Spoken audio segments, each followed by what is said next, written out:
You know what? I'm I from don't think so. suburban Detroit in Michigan. My parents are immigrants from India, and I grew up in a pretty typical Indian American community in that time. And at that time, sort of our options, if you were a hardworking kid, where you could be an engineer or a doctor. And I actually wanted to do both. Didn't realize there was any other opportunity or option out there. And frankly, when I was a senior in high school, Nelson Mandela was released from prison, and of all places, he came to Detroit. And he walked on the River Rouge auto plant and met with auto workers. My dad had worked at Ford for more than 30 years. And he ultimately gave an amazing speech at Tiger Stadium. And I was a huge Tigers fan. But it was very Motown. Stevie Wonder was the opening act, and Mandela spoke. And I was just watching on TV, but I was transformed. And I just thought, what an amazing human being, what an amazing leader. He brought tears to everyone's eyes with recounting his struggle and frankly thanking the people of Detroit for their support. And I kind of knew in that moment that I wanted to do something with my life that was more oriented around social change and social justice and impact for those who are left behind. But I had no idea what to do. So went off to college, and one thing led to another. And I ultimately had the chance to have this type of career. But that was the moment when I realized that being a doctor or being an engineer in and of itself was probably not going to be my path long term. You know, I admire that, because I think a lot of people have those altruistic goals. I think that the changing the world for the better is a thing that everybody wants to accomplish early on in their career, but you ended up in a spot where you could actually do it. And I think a lot of people find themselves aimless and find themselves lost. Maybe we don't have to go into everything you've done in your career, because you've done a lot, and we'll talk about your story and throughout, this podcast and different pieces of it. But let's talk about some of those key things, some of those purposeful things that you did throughout your career that allowed you to eventually end up to where you're at now, where you can actually, invoke meaningful change at scale. Well, I went on from college and went on to medical school, and as a training doctor to be, I was a highly distracted one. So I kept getting involved, and I got involved in a local political campaign for then Mayor Ed Rendell in Philadelphia. I kept taking the train down from Philly to DC to volunteer and engage in policy-making operations. And finally, I got a chance to join Al Gore's presidential campaign. And that was really a unique experience for me, because here I was like a college graduate, a medical school, almost graduate. And I went down there just as a volunteer. And that experience changed my life, because it introduced me to people who were like me, wanted to be involved in social impact and political activity. And even though we lost that campaign, some of us thought we won it.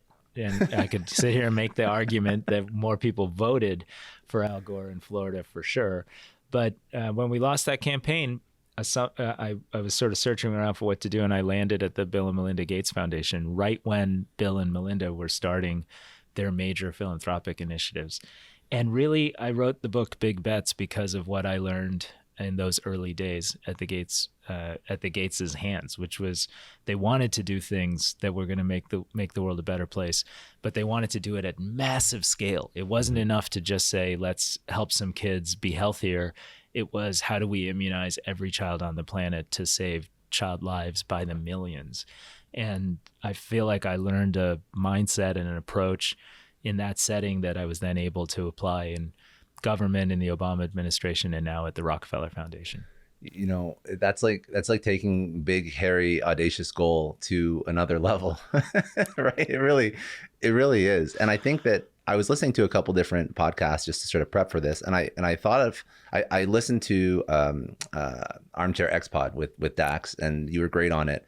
And one of the points that he brought up, which I thought was so interesting, was how effective Bill and Melinda Gates are at philanthropy because of their success in the business world.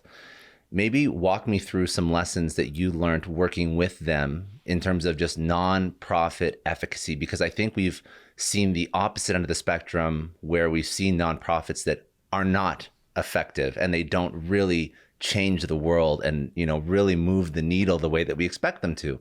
And I think that's sort of, we start to lose faith when we give money and give money and give money and nothing really changes. So just walk me through that experience with the Bill and Melinda Gates Foundation.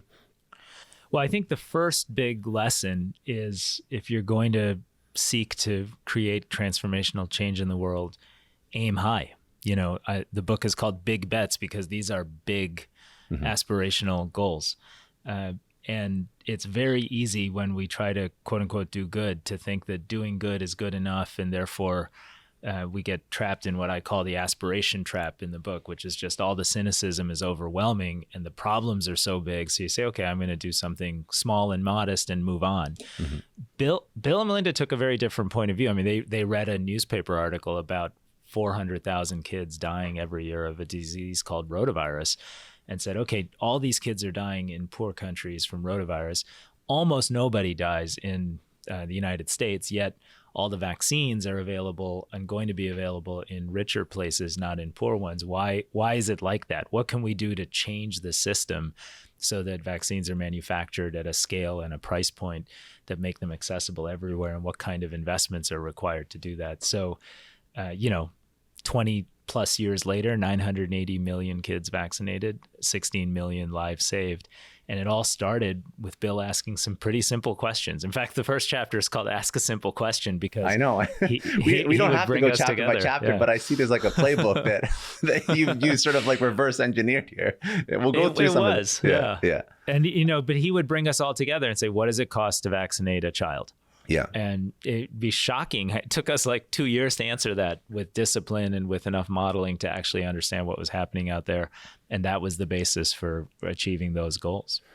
Do you feel like, you've worked in both private and public sector. Do you feel as though one should own more responsibility for changing the world? And I say that because it seems like what you can do in private sector with smart, ambitious, talented people can move the needle much quicker. And traditionally, I believe that we look to governments to solve a lot of these issues. And we feel that governments move slow and they're not as efficient as some of these private sector individuals that technically, they don't have to operate within the confines of bureaucracy, right? And you've seen this firsthand. So whose responsibility is it? Who's doing a better job? What should we learn about working between the public and private sector? Because you have this unique experience of doing sort of both jobs. Well, I think the basic approach to making and executing big bets can be done in either. So finding fresh, innovative solutions to kind of seemingly sticky problems, building the kind of unlikely partnerships and alliances required to sustain them, and frankly, measuring results with discipline. You can do that in the public sector. And I have seen, whether it was the Haiti earthquake response or fighting Ebola in West Africa or many other efforts, I've seen that you can bring that mindset to the public sector. The thing the private sector has that is so special is the capacity to innovate, to take risks, to go first, to be bold. And for a lot of reasons, that's much, much harder to replicate in the public sector. The thing the public sector has that the private sector doesn't is scale and a mission to reach everybody with whatever the policy purpose is. So really, big bets are best when you can marry the innovative capacity to take risks in the private sector with the scale, the resourcing, and the sense of mission that you can develop in the public sector, and then see it through with a rigor and discipline around measuring results that should exist in both. And that's when you get the real magic to happen.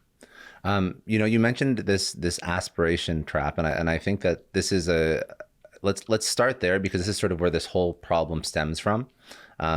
When you are, say, an entrepreneur, a lot of entrepreneurs listen to this show and they're looking to build the next big thing and they want to do good in the world, but they're, worrying about finding product market fit and, making rent next month. And they're going to listen to this and they'll be like, oh yeah, well, I'm sure Bill Gates and the Rockefeller Foundation are able to change the world and they're able to make these big bets. Like, yeah, billions are at play here. It's not my reality. So I'm aspirational.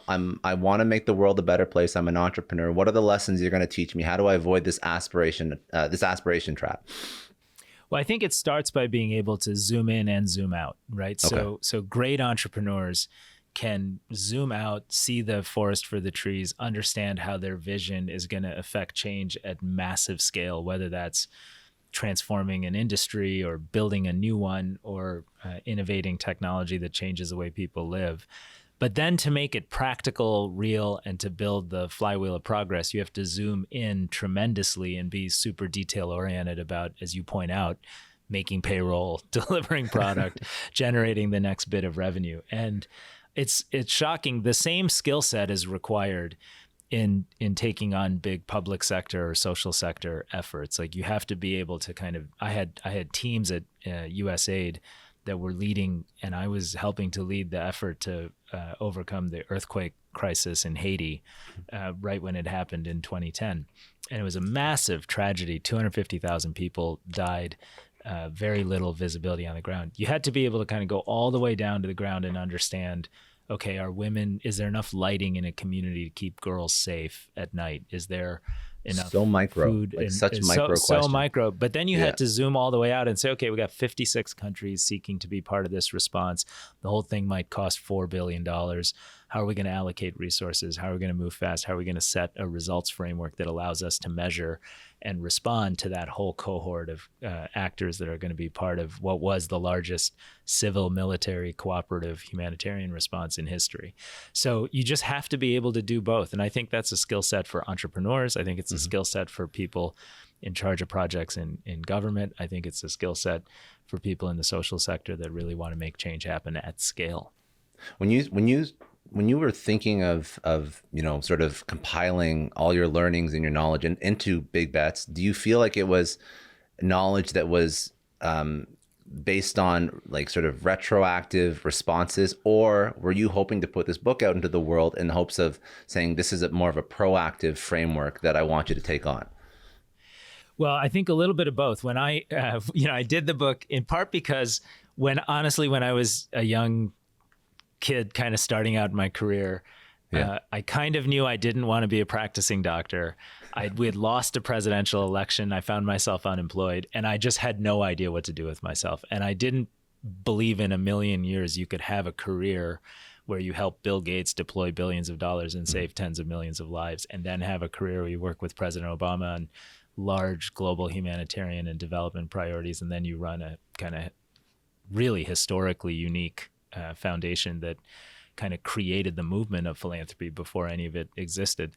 So I wanted readers to have confidence that, in fact, there's a path here if you want to take it, and there are a set of tools and skills you can hone to be someone who has a successful career making change happen at scale if you kind of learn and apply these lessons. And I wrote it largely because I didn't have that when I was starting out, and I thought it would be helpful to others.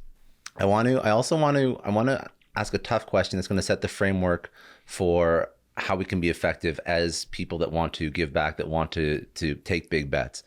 For people to take big bets or to even bet in institutions that can take on these challenges, there's a very important thing that I'd like you to speak on, because I think I was looking back like 3 years ago, you made a very good point how people don't trust institutions as much as they should. They don't trust governments. And trust is a big thing, because a lot of the issues that are big bets that are taken on by the Rockefeller Foundation, world governments, the Gates Foundation, these are things that should be nonpartisan. They are humanity improving initiatives. But for some reason, there's a trust factor. There's discord there. So I don't think trust in institutions has gotten better since COVID. I'm pretty sure it's just gotten way worse. So How do we solve for this? Because right now, I think trust is at an all-time low across the aisle with any group that you speak to. Yeah, trust is at an all-time low in almost any kind of institution. And so what I was hoping is that this big bet mindset, gives people the capacity to trust others and to build trust and to be an optimist when it would be very, very easy to be cynical. It's very easy to say, well, government shuts down, it's not effective, it's not going to work. It takes more effort, and you got to have a different kind of mindset to be able to say, hey, if we really want to tackle hunger at scale globally, we need food companies working together with humanitarian partners, working together with governments at scale. And here's a playbook for how to bring that partnership together. One of the elements of building trust is reaching across the aisle and making your relationships really personal. And I write in the book about efforts we pursued after 2008 when there was a horrific food crisis around the world related to the financial collapse and the financial crisis.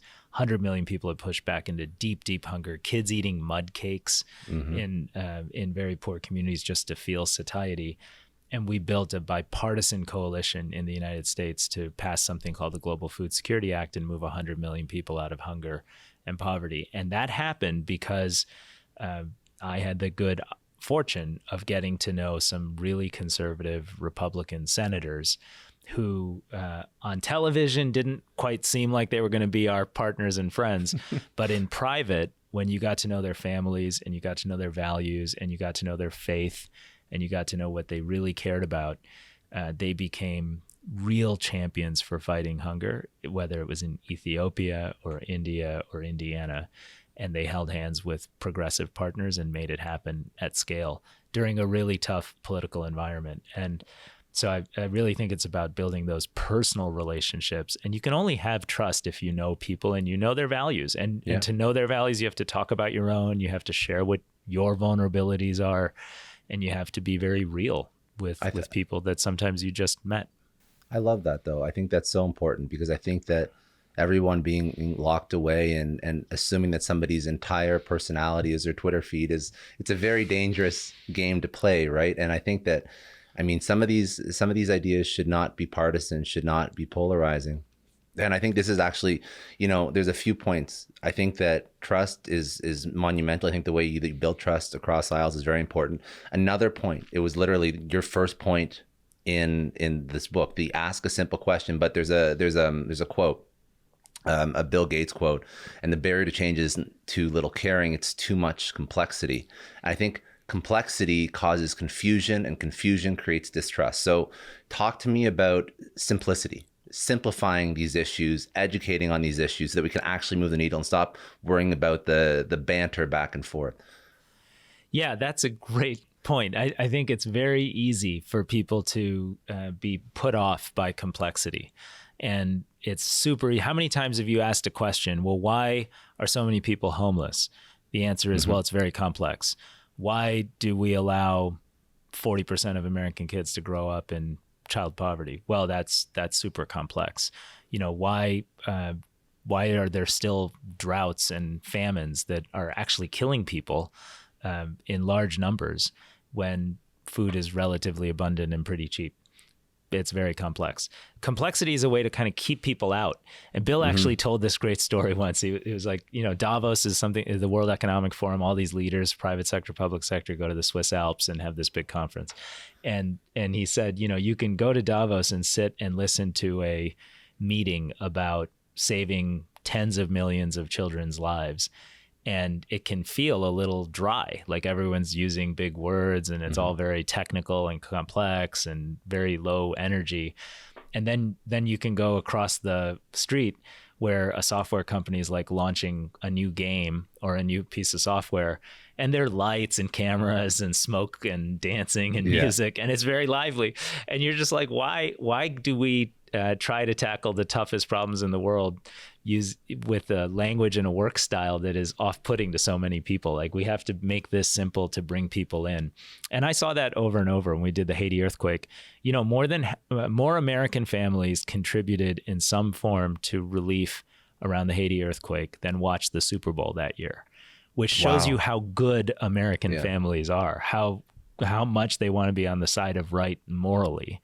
And they did it because we created a text thread and you could text a small contribution very quickly. They did it because lots of our partners had other ways to be a part of the solution.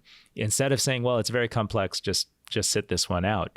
You got to reach out and give people and trust that people want to be on the side of right if you make it possible and you make it easy for them to do so. And I think the last question about trust, and then we'll keep going, but I think this is also a very important question to address.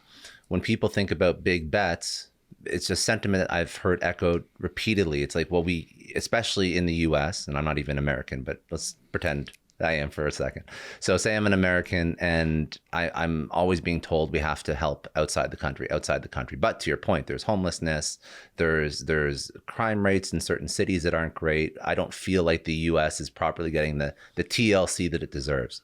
So for that individual that feels that way, how do you convince me to support big bets outside my country when at home I feel like government isn't even taking care of me?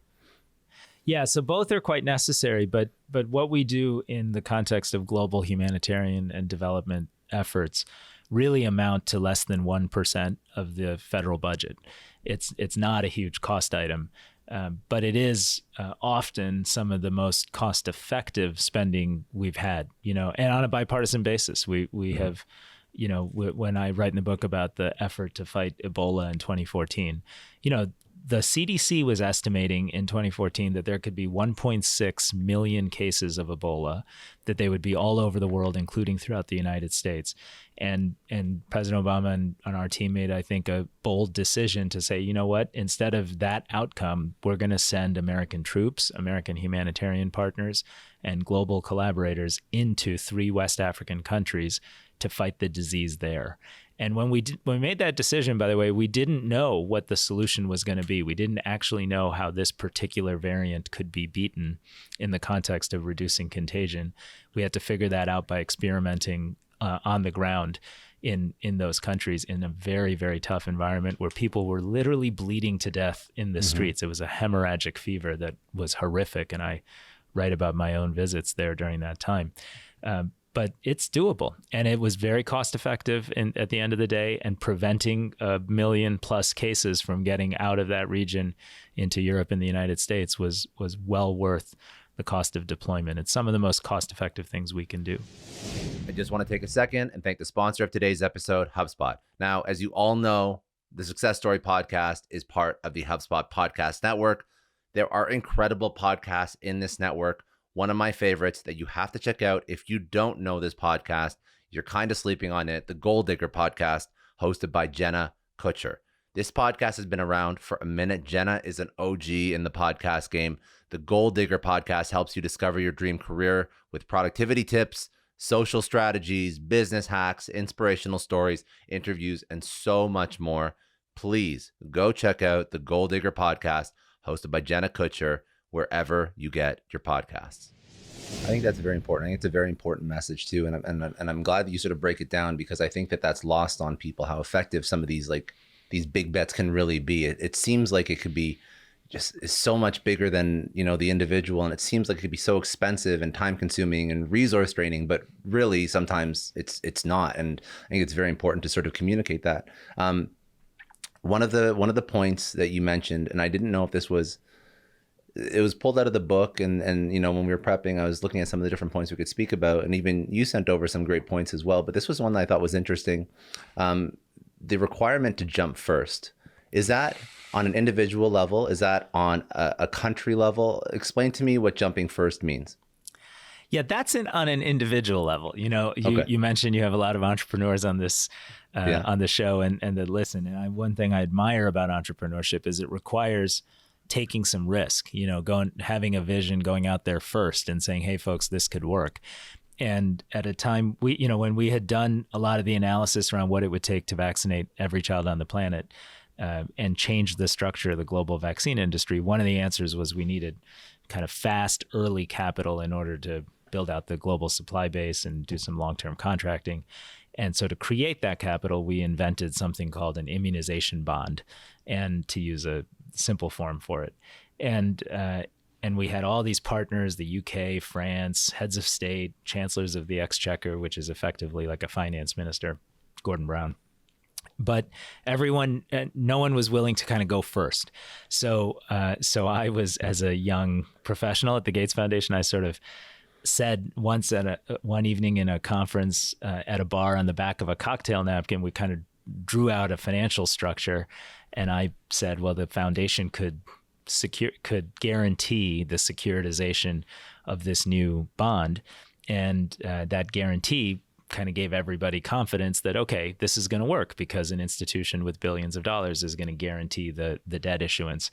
And fast forward 2 years later, when we actually issued the debt, the guarantee wasn't even needed because the debt could stand on its own and was a credible financial instrument. But had we not jumped first to make that commitment, we never would have got to know whether the commitment was going to be drawn down on or not. And I, of course, made that commitment without anybody's permission to do so and got in a little trouble for it, but it ultimately worked out. And the point I'm trying to make is, if you want to be a leader in social change and creating change at scale, you have to use some of those entrepreneurial techniques of taking risks and jumping first to get others to go with you. I'll give you another one.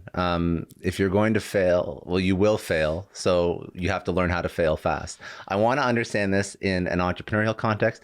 I also want to understand this in a you context, because your career probably had so many points where very valid imposter syndrome manifested. Coming from a medical background, moving into these philanthropic organizations, working with some of the most established, esteemed individuals in the world. When you jump into something, is your mindset, I have to learn, I have to try, I have to fail? I'm assuming there is a portion of that, but it's also scary as hell for somebody to actually do versus you just teach over to them. Yeah, no, the mindset's definitely not, I have to fail. It's kind of the opposite. In fact, the imposter syndrome makes you afraid of failing, right? So I remember once when my very first National Security Council meeting was the day I was appointed the kind of global coordinator for the Haiti earthquake response. And we went that evening into the White House and was sitting in the Situation Room across from Bob Gates and Mike Mullen, the Secretary of Defense, and the incredibly thoughtful and capable chairman of the Joint Chiefs, and 20 other people. And I had written out all the things we needed from the military in order to deploy these urban search and rescue teams to go save lives in Port-au-Prince. And I'd written it all on note cards. And on the way over to the White House, I'd smudged the edge of the note card. So as I was reading my points, one of the things I said, well, we need these C-13s to get these urban search and rescue teams and their dogs into Port-au-Prince right away. And of course, what I meant to say was C-130s, which is the military cargo plane. And so I said C-13. I didn't realize it and then when it came out, and I was like, should I correct myself? What do I do here? I just rolled with it. Nobody said anything, thankfully. And we went on to have an amazing CivMil partnership. But you make mistakes all the time, and so you give yourself you let yourself. I mean, you give yourself like the psychological safety to know that there will be some failure, and then but I think that's very important too. That's so funny. There's one other thing I should say about that. Oops, let me. There's one other thing I should say about that, which is I have a chapter in the book that's about failure, and it was a much bigger failure than just getting the terminology wrong about a cargo plane.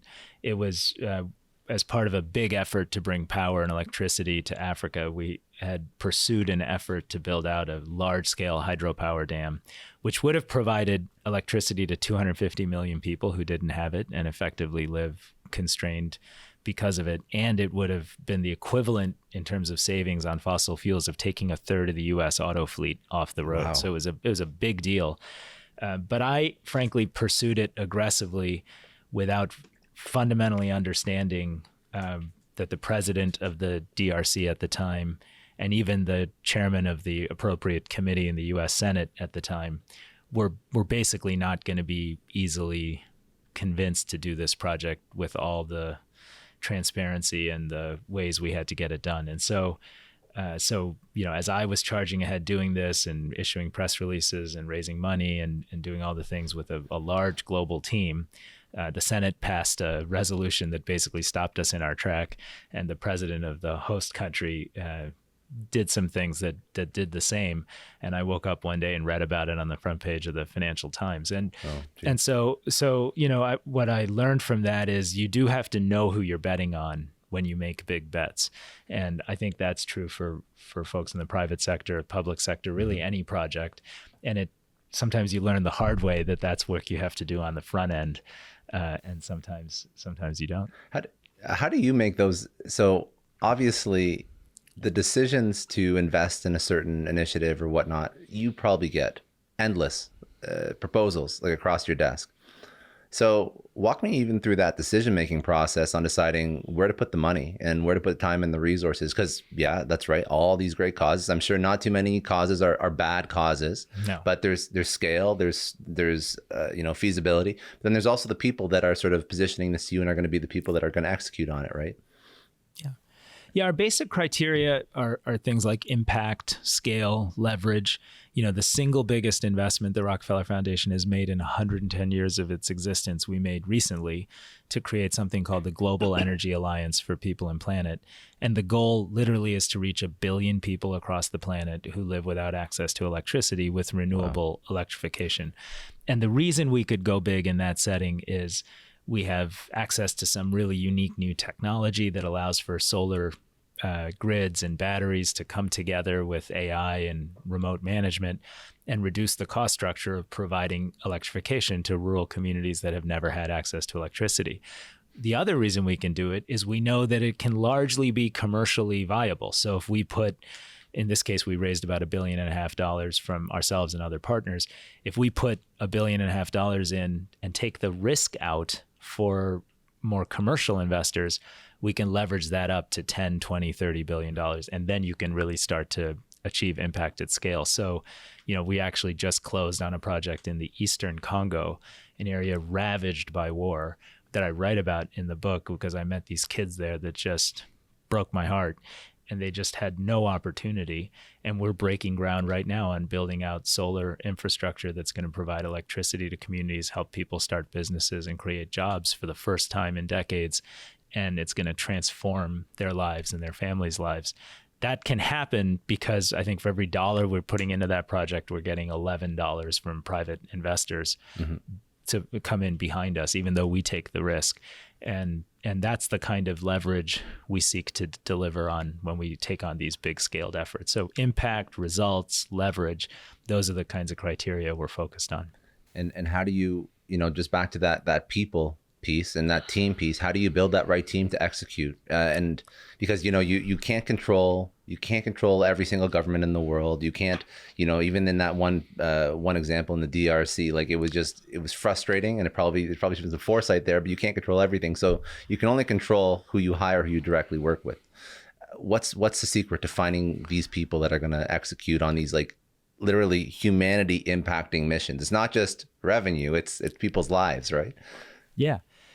This is something probably I've evolved the most on during the course of my career. I mean, I used to look for people who were just super smart, super highly competent, and say I wanted to be surrounded by people who are the most smart, the most competent. But over time, I've realized that actually you need to find people that have that, but also have a sense of purpose and a sense of values that are pretty deeply grounded, that come from somewhere where they can articulate their values, why they care about this mission, why they want to go the extra mile for doing things that actually lift up those who are vulnerable. And because you make sacrifices, frankly, when you do this. And then I always look for people we call athletes, but I write, one of the chapters of the book is called Pivot, because I'm excited to be surrounded by a team at the Rockefeller Foundation that's willing to say, okay, we did this, but now there's COVID. It's destroying our nation. We need to pivot and tackle that with real intention.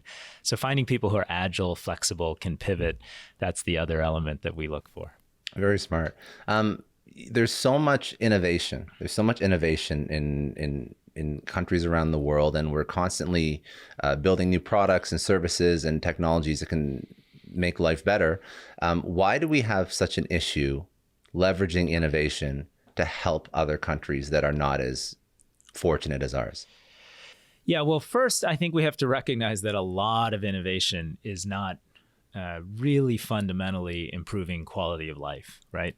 Yeah. In its most profound ways. I mean, we used to look back 20 years ago and say, the world at that time spent 6 times more on developing the next erectile dysfunction product versus finding a vaccine to end AIDS, malaria, and TB combined. And you're like, okay, what's wrong here? And it's not that there's anything against Viagra, but we already had Viagra. So yeah.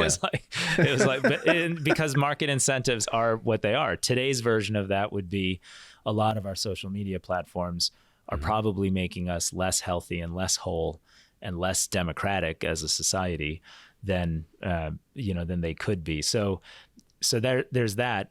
And then frankly, there's the reality of the global macroeconomy. I mean, right now, as we're having this conversation, there are about 50 countries teetering on the edge of a debt crisis, and most private commercial investment flows are going from lower income countries to wealthier economies that are the beneficiaries right now of trillions of dollars of green economy subsidy investment. So where would you rather build a battery plant, right? In the United States or in a part of Africa where the currency just got devalued 40%. So where I just happened to be there a few weeks ago, and that was the situation. So we, there have been times in our history where leaders have come together after World War II, for example, and understood that it was both macro and micro effects, and they built institutions like the World Bank and the IMF and the United Nations to reshape how the global economy developed and how we'd prevent conflict at scale. And I've argued that we need that kind of a moment again when we have leaders who are willing to come together and say, you know what, the challenges we face, climate change, massive hunger and dislocation, 1.2 billion climate refugees by 2050, they require a way of thinking about our global commons in a way that's fresher and more novel and more innovative. And I think we need to go through that now at a leadership level. This is just very interesting because World War II, it really galvanized, to your point, quite a few nations and countries. You would think that an event like coronavirus, like COVID, would also galvanize. It did. It seems like the exact opposite of galvanizing anybody. So how do we, what happened here? Why can we not as a world get together and get on board with some of these initiatives? Why does it still feel like it feels like there's such an argument against basically what you just mentioned happened post World War II? Yeah. Well, you're right that COVID was so widespread that many of us hoped that it would change the consciousness, that you'd understand that, okay, we are all interconnected, and that a disease that might emerge from China or part of Africa or a part of Latin America can wipe out millions of lives in the United States and vice versa. So let's cooperate to tackle those problems in a more forward-looking way. Honestly, I blame a lot of the lack of getting there to our politics and people like the book Big Bets is about global solutions that we've demonstrated can work at scale.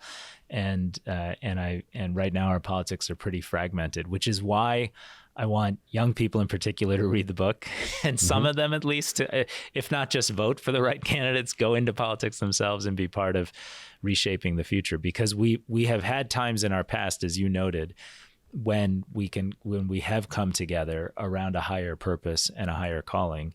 And I've just seen it in communities across this country and across the world. I think people want to be part of solutions that are designed to produce gains for everybody in a way that's bigger than themselves. We are not fundamentally designed to be purely self-interested our entire lives. We just kind of beat it out of people over time in our own country. So I hope more people read the book and say, okay, I can be part of the solution. And in your opinion, with innovation, is there a red flag moment where innovation that is driven by the market is creating further gaps and further divides? Because there's sort of two views on this. I mean, globalization in terms of, what happened post-pandemic with everyone working from home, and now you have a global marketplace of talent and you can hire people from different countries and you can afford them different opportunities. That's great. But then also with innovation, I mean, we look at some of I don't know if people, I have no idea. I don't want to sound like I know for sure, but I feel like, for example, the evolution of AI and some of the applications for business, I feel like it's being used more in the US than in other parts of the world. And that could just be totally me being naive. I have no idea. But maybe you go to these different countries. Do you see innovation in the US being a positive for other countries or a negative? Well, I think it's definitely a positive. The story of innovation has been one of invention, creation somewhere in the world, and then over time, diffusion and it doesn't create a bigger imbalance. It creates a more positive. Well, no. So depending on how it's embraced, it can actually create divides. If you look at the agricultural productivity improvements from the 1500s and the 1600s actually lowered the standard of living of many of the peasant producers because of the economic infrastructure and political infrastructure of medieval Europe, basically. But that's why it's so important that we come together in these collaborations that are public and private. When we reshaped the global vaccine industry and focused on saving child lives, that was a collaboration that came together, and we said, okay, let's actually make sure we're manufacturing 10, 50 times the scale of product at price points that are lower, at volumes that are high, so everyone can access them. Like, that consciousness on the front end was the only thing that ultimately created that outcome on the back end. And I think, by the way, we need to do exactly that now with the renewable energy revolution. We should be looking at how battery manufacturing can be global and be at high enough volumes that allow prices to be low and access to be ubiquitous. If you think about think about solar energy or just renewables in general, less than 1% of all renewable energy deployment on a global basis since its invention about 20 years ago has been in Africa, less than 1%. And about 60% of the world's energy poor, people who don't have enough electricity to power their home and one appliance on an annual basis, are in Africa. So to solve the markets alone are not going to solve those mismatches, which is why I write about these big collaborations, big bets that bring together the public sector, policymakers, and private innovators to create change at scale. And I'll say one thing about that is I have found that the private companies that are part of these efforts actually love being a part of these efforts, because most companies are populated by people who want to change the world at scale. They want to be a part of something that's big and important and meaningful. And I've seen it when we got Cargill to donate rice in the middle of a famine in the port of Mogadishu. I've seen it when we got drug and vaccine companies to change their manufacturing and access IP policies. And I'm seeing it right now in our renewable energy partnerships, where people, especially people that work in these companies, they want to be part of something special. Mm-hmm. And when you look at all the different initiatives that you are taking on and that you're trying to solve for, what is the biggest bet that is concerning, that is existential, that could really, really impact for the better or worse if we don't focus on it? Well, I think right now it is making sure we get the energy transformation or the energy transition to reach every part of the globe as quickly as possible. Just to put it in perspective, all of the talk of Paris commitments and climate targets and all that, it all leaves out one big piece of math, and that is the emissions that come from developing economies over the next 20 or 30 years. So we could be successful at changing emissions use in richer countries. If we could be more than successful at hitting our targets, and we would still make our planet literally unlivable if we don't ensure that India and Brazil and South Africa and Nigeria and the DRC switch from diesel generation and heavy fuel oils and coal to renewable electricity. And right now, precious little is being done on that, despite 10, 15 years of commitments and press releases and talk to do so, which is why our foundation is all in on making that renewable energy frontier a vehicle that lifts up everybody, not just those that live in wealthy economies. What do we have to do to fix that? Because this is now you're talking about imposing policy on a government that probably doesn't, without lack of a better word, doesn't give a shit the way that they should give a shit. Well, it's interesting if you go, because I spent so much time working with governments around the world on exactly this issue. And if you sit with Prime Minister Modi or you sit with President Ruto in Kenya, Modi's in India, they actually understand that, hey, solar power on 320 million Indian rooftops can create a second income stream for Indians farmers and can end poverty in our country while also reducing the need for coal and heavy fuel oil in the future. The challenge is attracting investment. The challenge is overcoming a reality that most of the subsidies are in the richer world. So right now, everyone's investing in the United States and Europe. And frankly, the challenge is making sure we have supply chains for these various products and commodities that are not entirely dependent on China and that are, in fact, much more distributed. So, we need a globalization that actually allows for manufacturing of critical minerals and batteries and solar panels and equipment that's everywhere, not just in a few places. And we need some real transfers of public sector resources from wealthy economies to less wealthy economies so that everyone can access the energy future, not just a few. Do you see that being a reality? Do you have a playbook on how to achieve that? We have a playbook. There's a chapter in the book on exactly that task. And I would tell you, it's slow work, but we are starting to succeed. I mean, when we launched the Global Energy Alliance, we put $500 million in ourselves, raised $1 billion from the IKEA Foundation, the Bezos Earth Fund. Thank you to both. And then we got another $10 billion in from all of these multilateral development banks. That's about $11 billion. Today, we're in discussion with the next set of commercial banking partners to say, hey, you want to be part of this solution. And we're even designing credits so that companies that need to buy carbon credits can do so by enabling these types of renewable energy projects like the one I described in the DRC. So it's possible to envision a future where 1 billion people move out of poverty because they have access to solar and wind and renewable energy. And it's possible to envision a future where 75% of the world's emissions do not come from what we today call developing economies. But it depends on us making the decisions now and building the kinds of public-private partnerships today. Have you figured out, say, I'm very curious about the number that you would have to raise, because you have that number. I know that you have that number. So what is that number that you have to raise and to radically shift global warming and the use of all these different types of fuel sources in these developing nations? What's that number? And then also, what's the time frame that we could actually accomplish that in if you had that number? Okay, so you're right, we've done the math. There have been about 6 different analyses that all have the same answer. And that number is about $2 trillion a year for about 10 to 15 years.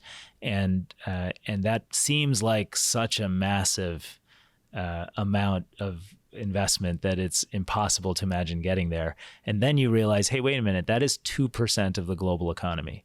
When America helped rebuild Western Europe after World War II, we committed about 2% of our economic GDP to the task of creating the Marshall Plan. So we've done it. We've done this before. And we did it before. And by the way, if we didn't do it, Western Europe wouldn't have been our stalwart partner in an Atlantic chartered partnership for decades that has maintained peace and prosperity. It's the same moment. We can do it again. We just have to inspire people. It's possible. And by the way, if you think 2% of the global economy is a lot, which you should, if you look at just the excess windfall profits earned by petrostates in the last 2 years because of 2.5 years because of very high oil prices, that's been about 2.5% of the global economy. So if we had the capacity to, tax, there's been a great proposal to tax that and transfer, but it's out there. We just have to be more ambitious in what we seek to accomplish. And we have to be clear that this time,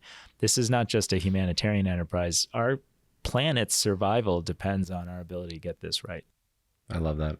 Okay, let's get some last closing thoughts from Big Bets. If you wanted to, bring up one last lesson or one last thought or story that would be really, really impactful for the audience, what would that last lesson be?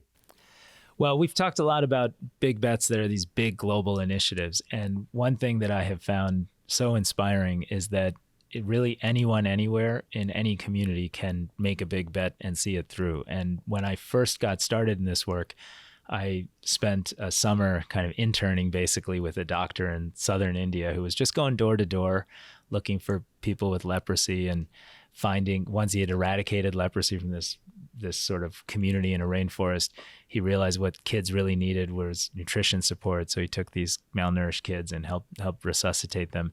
And it was just amazing to watch. And what it taught me is that big bets are about big global things, and they're also about just in your local community making a difference in any way you can. And I think that's an important part of the book. And I love the fact that I get to tell some of these stories because these folks bring so much inspiration. If people want to get the book, if they want to connect with you, see where you're, see what you're working on, where should they go? The social, the website. I'm sure it's all over Amazon and wherever you get your books as well, but other places. Yeah, come to Rockefeller, rockfound.org, our website, and join our Big Bet community. We're looking for people who want to be part of the solution, and we want to help you live out your aspirations to be a big better. So come join us. What does that mean? What's the Big Bet community? So if people actually want to get involved, what are they doing with you? Well, right now we're just asking people to sign up, and over time we're going to have programs and outreach so that people can get trained in how to do this, and people who are seeking jobs or internship experiences or connections to nonprofit organizations and others, we facilitate what we can so people feel like they're connected to getting a chance to express their values in this way. I love it. All right. Okay. Just to close this out, you've had an incredible career. I'm actually going to ask you two questions. The first question would be, if you could tell your 20-year-old self one thing after everything that you've done, what would that thing be? If I could tell my 20-year-old self, what would that one thing be? Honestly, it would be take a little time out to journal and to take pictures and to reflect on each day, because it's going to be okay. And these moments are the moments you'll look back on and cherish. I love that. And then again, incredible career, multiple seasons to your career at this point in your life, both for the Rockefeller organization, for what you're working on, but also personally, what does success mean to you? Right now, success is really about helping others. And sometimes I have 3 wonderful kids, and maybe I missed a little too much of their early childhood. So it's helping them be the best they can be. And my parents a little older, it's helping them. And my teammates here that I work with, it's just helping folks be their best self is super rewarding. And I didn't fully appreciate that when I was younger, I think, in my career. So I get to spend more time thinking about that now.